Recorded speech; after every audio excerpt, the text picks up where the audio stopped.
सरकार में आप लोग हैं 2005 से। सवाल आप कहेंगे कि कांग्रेस से पूछ लो, आरजेडी से पूछ लो।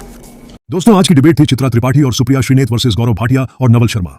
लेकिन भाई साहब, डिबेट कम पब्लिक धोबी घाट ज्यादा लग रहा था। सुप्रिया ने ऐसा घेरा कि गौरव भाटिया को चुप रहने की एक्टिंग करनी पड़ी और चित्रा त्रिपाठी ने तो ऐसे ठोका जैसे एंकर नहीं वकील बन गई हो। नवल शर्मा तो बहस में ऐसे गायब हुए जैसे नेता जनता के बीच से चुनाव के बाद। भाई, चेहरा देखने लायक था दोनों भोंपुओं का। आज की वीडियो में मजा भी है, तमाचा भी और असली राजनीति का स्वाद भी। तो वीडियो को लाइक ठोको, सब्सक्राइब करो और देखो कैसे सच्चाई ने आज सत्ता को आईना दिखाया। पिक्चर चालू करो बे।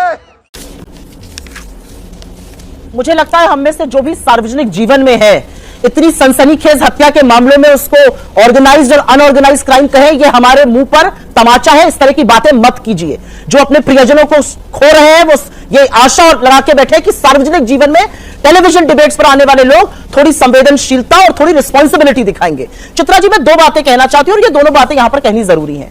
बिहार का जो वीडियो आपके भी चैनल पर देखा, तमाम चैनल पर मैं आज देख रही हूं, 5 हत्यारों से लैस हत्यारे आते हैं।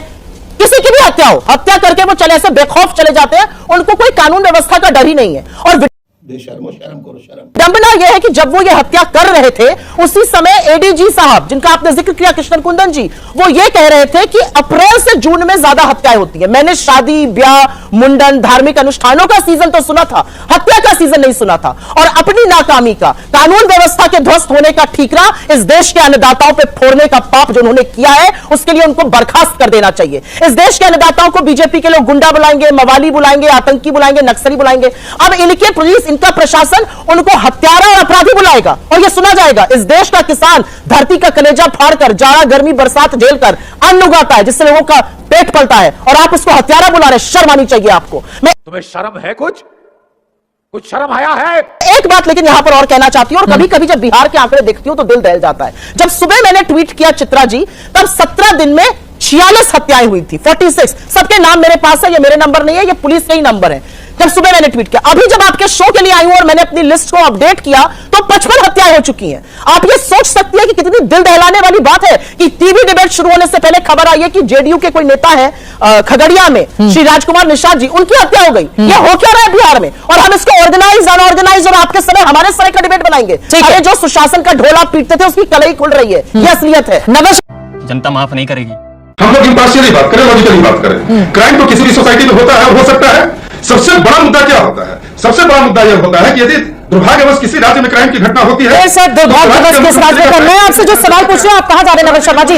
अभी आज यह अपराध को, वारदात को अंजाम दिया गया है, आप चले जा रहे हैं दूसरे राज्य में। अब कांग्रेस को आईना आप बाद में दिखाते रहेगा, अपराधी कहां है, मैं ये सवाल पूछ रही हूं। और नवल शर्मा जी, बहुत ज्यादा जरूरी हो जाता है। आप एक उंगली दूसरे पर उठाएंगे, 3 उंगली आपके ऊपर इशारा करेंगी। मुझे लग रहा है आप इधर उधर भटक रहे थे। एक आंकड़ा आपके सामने रखती हूं, फिर मैं बाकी मेहमानों के पास जाऊंगी। 17 जुलाई को पारस अस्पताल में कैदी की हत्या हो जाती है। आज ही रोहतास में जेडीयू नेता के पिता की हत्या हो जाती है। आज ही दानापुर में एक युवक की हत्या को अंजाम दिया जाता है। 14 जुलाई को बेगूसराय में टोल संचालक की हत्या, अपराधी फरार। पटना में 13 जुलाई को वकील जितेंद्र महतो की हत्या, अपराधी फरार। 12 जुलाई को पुनपुन में बीजेपी नेता की हत्या, अपराधी फरार। सीतामढ़ी में व्यापारी वसीम खान की हत्या 12 जुलाई को। 11 जुलाई को पटना में व्यापारी विक्रम झा की हत्या हो जाती है। 10 जुलाई, ये सिर्फ जुलाई महीने की मैं बात कर रही हूं। 10 जुलाई को पटना में बालू व्यापारी रमाकांत यादव की हत्या। 7 जुलाई को मोतिहारी में मुहर्रम जुलूस के बाद अजय यादव की हत्या। क्या बात कर रहे हैं? 6 जुलाई को स्कूल टीचर की गोली मारकर हत्या, यह पटना की खबर है। 6 जुलाई को मुजफ्फरपुर में चाकू मारकर इंजीनियर की हत्या। 6 जुलाई को नालंदा में गोली मारकर युवक युवती की हत्या। 6 जुलाई को डायन होने के शक में एक ही परिवार के 5 लोगों की हत्या। 4 जुलाई को सिवान में सड़क पर तलवार से काटकर सड़क पर 3 लोगों की हत्या। और 4 जुलाई को पटना में व्यवसायी गोपाल खेनकर की हत्या, जो बहुत बड़े व्यापारी थे और उससे पहले उनके बेटे की बजाय इस तरह से हत्या का मामला लगातार बढ़ता हुआ चला जा रहा है। आपने कांग्रेस का राज देखो, जंगल राज देखो, आरजेडी का, और दूसरे राज्य देख लो। नवल शर्मा जी, सरकार में आप लोग हैं 2005 से। सवाल आप कहेंगे कि कांग्रेस से पूछ लो, आरजेडी से पूछ लो। और मुख्यमंत्री कहां है नवल शर्मा जी? इतना बड़ा राज्य है जहां पर लगातार हत्या के मामले सामने आ रहे हैं। एक भी बार मुख्यमंत्री नीतीश कुमार को हमने सामने आकर कोई बयान नहीं देते हुए देखा है। और बोलिए, थोड़ा कुछ और बोल दीजिए। नहीं बोलूंगी, मैं बिल्कुल बोलूंगी। अगर आप लोगों से कानून व्यवस्था नहीं समझ रहा है नवल शर्मा जी, मैं बिल्कुल बोलूंगी। अब मैं भी नहीं बोलूंगी तो कौन बोलेगा? नवल शर्मा जी, ये कोई बात नहीं होती है, ये कोई बात नहीं होती है। ये बिल्कुल सही नैरेटिव है, ये बिल्कुल सही नैरेटिव है। आप देखते रहिए, दुष्प्रचार है। आप कमेंट कीजिए, आपका ये काम है राजनीतिक मजबूरी है, मेरी कोई मजबूरी नहीं है। नवल शर्मा जी आपको बुलाए बोलने के लिए, आप कह रहे हैं 25 साल पहले जाओ आरजेडी के राज की बात करो, अरे आज की बात करूंगा 25 साल पहले जाएंगे। आप मेरा सम्मान मत कीजिए, अपराधियों पर लगाम लगाइए। सम्मान करवा के मैं क्या करूंगी? आप अपराधियों पर लगाम लगाइए। ये तो लेने के देने पड़ गए। सम्मान करने की जरूरत नहीं है नवल शर्मा। 10 सेकंड तो बोलने 10 सेकंड बताइए, अपराधी कहाँ है, कब पकड़े जाएंगे? 10 सेकंड तो बोलने दीजिए। बोलूं, इसके पहले भी पटना में गोपाल खेमका की हत्या हुई थी और आपने हमसे यही सवाल पूछा था कि नवल शर्मा जी अपराधी कब पकड़े जाएंगे, और मैंने आपसे क्या बोला था कि बहुत जल्दी हम लोग 1 से 2 दिन में डिबेट करते हुए आपस में दिखाई देंगे, और 72 घंटे के अंदर में पटना पुलिस ने उसका उद्भेदन किया था। तो मैं वही तो बता रहा हूं चित्रा जी कि अगर ये घटना घट गई है तो अपराधी पाताल में भी होंगे। देखिए बिहार पुलिस की कार्यशैली को तो देखिए, आप विपक्ष जो भ्रामक नैरेटिव पेश कर रहा है उस नैरेटिव को बनाने में अपना कंट्रीब्यूशन आप क्यों दे रही है? मामले को निष्पक्ष तरीके से की बात नहीं है, बात बिहार के आम जनता की बात है, और पत्रकार का ये काम है कि आम लोगों के साथ खड़े रहना है। तेजस्वी यादव क्या बोलते हैं, मुझे क्या लेना देना? मुझे तो दिखाई दे रहा है ना, 5 गुंडे आते हैं, आराम से अपराधी को अंजाम देते हैं और उसके बाद वहां से फरार हो जाते हैं। गोलीकांड बड़े अस्पताल से। आप कहाँ थे ज्ञानी बाबा? पुलिस की जो कार्रवाई होती है, पुलिस की जो मुस्तैदी दिखाई देती है, और अपराधियों अरे ये पुलिस की मुस्तैदी है जो मई जून और जुलाई का महीना देख रही है, ये पुलिस की मुस्तैदी है। एडीजी है चंदन कृष्ण, ये इस तरह का बयान दे रहे हैं, मौसम देखकर अपराध की घटनाएं बढ़ती हैं, किसानों को निशाने पर ले रहे हैं। ऐसे अधिकारियों को शर्म आनी चाहिए, और मुझे लगता है आपको डिफेंड कतई नहीं करना चाहिए ऐसे लोगों को। अपराध रोकना जिनका काम है वो किसानों को निशाने पर ले रहे हैं। रविशंकर रवि जी अब आपकी टिप्पणी, और उसके बाद मैं फौरन, ठीक है सर, अब आपकी बात हो गई। मैं रविशंकर रवि जी पहले आपकी टिप्पणी, फिर मैं फौरन आ रही हूं पवन वर्मा जी, राजेश भट्ट जी आपके पास। रविशंकर रवि जी वो कह रहे हैं आपके जमाने में भी तो ऐसा होता था, और 13 जून 1998 में देवी सरकार के उस दौरान के जो मंत्री थे ब्रज बिहारी प्रसाद, उनकी भी अस्पताल में घुसकर हत्या कर दी गई थी। उस समय भी ऐसा होता था, अभी भी ऐसा हो रहा है। तो फिर 20 साल में क्या व्यवस्था परिवर्तन हुई? सबसे पहले तो ये सबसे आसान है ना, अपनी नाकामी को, अपनी असफलता को छुपाने का ये बढ़िया तरीका है कि आप कंपैरिजन में लग जाइए, डेटा कंपैरिजन में लग जाइए। देखिए तेजस्वी जी ने कुछ समय पहले बोला है कि ऑनेस्ट ऑफिसर्स की सेंटिंग और जो चंदा चढ़ावे उसकी पोस्टिंग, तो ये, और बिहार के उप मुख्यमंत्री ने कुछ दिनों पहले खुद ही बोला, सवाल खड़ा किए हैं पुलिस विभाग के ऊपर। मुझे लगता है कि सरकार और पुलिस विभाग में समन्वय ठीक नहीं है, कहीं ना कहीं नीतीश जी मिसिंग है। लगातार घटनाएं हो रही हैं, आज तक उनका कोई बयान नहीं आया, ना ही मीडिया का कोई माइक उन तक पहुंच पाया जिसपे वो कुछ कह पाते। मुझे लगता है अगर वो ठीक होते, समझ रहे होते तो जरूर कुछ बोलते, शायद वो समझ भी नहीं पा रहे हैं कि राज्य में हो क्या रहा है। तो एक ऐसी स्थिति बनी हुई है। इस बात से ले लेती हूं सुप्रिया जी, लेकिन बार बार सरकार की ओर से ये बातें तो कही जा रही है ना कि देखिए हमने इसके पहले व्यापारिक खेमका के मामले में जो हत्या के आरोपी थे उनको पकड़ लिया, इस पूरे मामले में भी किसी को बख्शा नहीं जाएगा। चित्रा जी मैं 2 बातें कहना चाहती हूं। यहाँ पे चिराग पासवान जी के बयान का आप ही ने उल्लेख किया, एनडीए के साथी हैं, वो कह रहे हैं, वो आईना दिखा रहे हैं अपने साथी को, और लल्लन सिंह जी जो मंत्री है मोदी सरकार में, जो जेडीयू से आते हैं, वो कह रहे हैं ऐसी छोटी मोटी बातें होती रहती है, इसको क्या दिखाना है। 2 मंत्री 2 तरह की बातें बिहार के बारे में ही कह रहे हैं, तो इस पर मुझे ज्यादा टिप्पणी नहीं करनी है। मैं यहां पर एक चीज बोलना चाहती हूं, यहां पे बोला गया चिराग पासवान जी को नसीहत दी कि वो एनसीआरबी के आंकड़े देखें।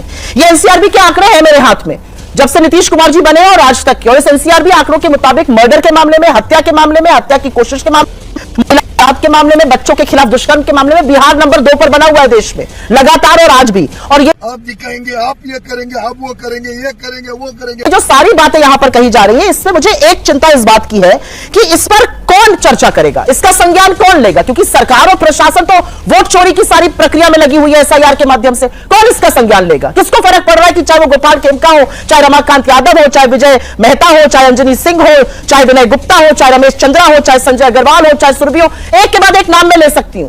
और ये जो अपराध हो रहे हैं चित्रा जी, आप भी उत्तर प्रदेश से आती है, ईस्टर्न उत्तर प्रदेश से, बिहार से लगा, और मैं भी, ये जो अपराध हो रहे हैं ये सुनियोजित तरीके से हो रहे हैं, और ये पीठ ठोक लेना कि हम पकड़ लेते हैं, आपको जेल में रेड करनी पड़ रही है। मतलब आपको पता है कि नियोजन रात से चल रहा है और आप इस पर बातें कर रहे हैं। भैया अपने 2 मंत्रियों को ही पहले समझाइए, ये छोटी बात है या ये दिक्कत की बात है? चिराग पासवान सच बोल रहे हैं या लल्लन सिंह सच बोल रहे हैं? तुम चलो बार पानी में जाके डूब के आ जाओ।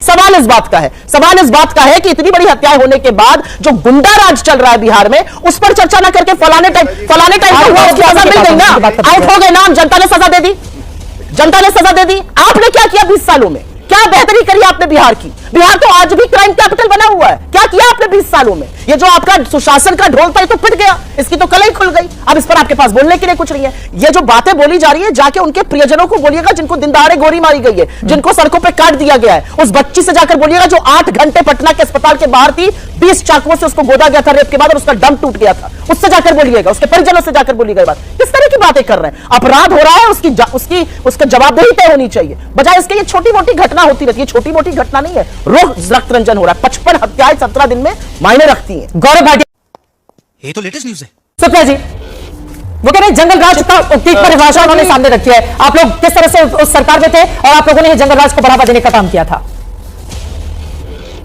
चित्रा जी, इधर उधर की बात मैं करती नहीं हूं।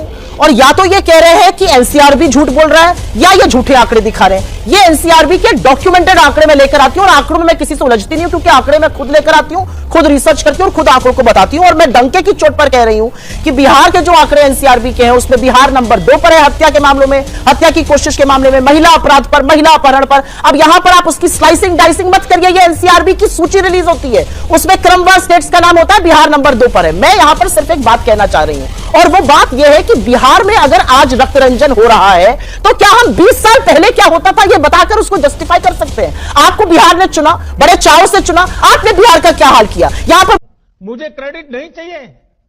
बताया गया नीतीश बाबू की तबियत ठीक नहीं है। मैं उस पर भी पर्सनल टिप्पणी नहीं करना चाहती हूं, दुनिया जानती है कि उनकी तबियत अभी कैसी है। यहां पर कहा जा रहा है वो 18-18 घंटे काम कर रहे हैं। अगर ऐसा है तो 3 करोड़ बिहारियों को श्रम पोर्टल पर रजिस्टर करके पलायन क्यों करना पड़ रहा है? देश दुनिया में कहीं कहीं जाकर नौकरियां क्यों ढूंढनी पड़ रही है? 3 करोड़ बिहारियों ने श्रम पोर्टल पर रजिस्टर किया है। यह आपको पता होगा। भारत सरकार का कहना है कि यह 3 करोड़ बढ़कर 4 करोड़ होने वाला आंकड़ा है। इस पर आप कोई चर्चा नहीं करना चाहते हैं। आप इसलिए चर्चा नहीं करना चाहते क्योंकि आपकी सरकार, आपका प्रशासन, आपका घटक दल एसआईआर करके वोट की चोट में करना कोशिश कर रहा है। मैं सिर्फ एक छोटी सी बात यहां पर कहना चाहती हूं कि जो दिन दहाड़े हत्याएं हो रही, जो सुबह का 46 मर्डर का आंकड़ा शाम को 5 बजे 55 हुआ जा रहा है, उस पर स्वीकारिए तो समस्या का समाधान तब करिएगा जब समस्या को स्वीकारिएगा। समस्या को स्वीकारने के बजाय 400 साल पहले क्या हुआ, 40 साल बाद क्या होगा, ऐसे नहीं सुशासन होता है। आप जानती है और ये भी जानते हैं। तुम चुल्लू भर पानी में जाके डूब के मर जाओ।